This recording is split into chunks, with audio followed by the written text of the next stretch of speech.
All right, guys, so this is what's happened in the portfolio. So I took out what I was staking in Bitcoin and I put it into the crypto.com main wallet, which is right there. So everything's right there now.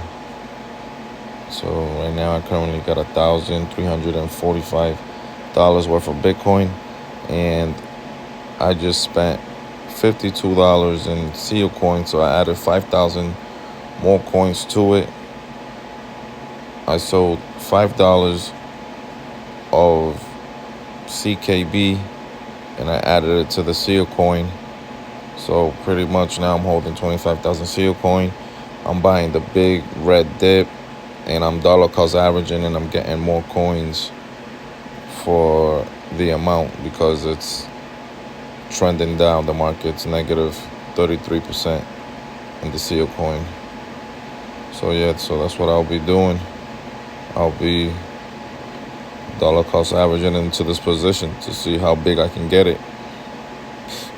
And then when it go green, it's gonna be in the positive. Then I can cash out, buy more Bitcoin, stake it back, let it earn interest on its Bitcoins, buy more cornrows, certain things like that.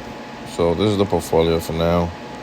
I added some other coins in there to, keep a track of them, see if they're good or not. But yeah, stay tuned, guys. Like and subscribe. Rosie Grows. We're over here investing in crypto.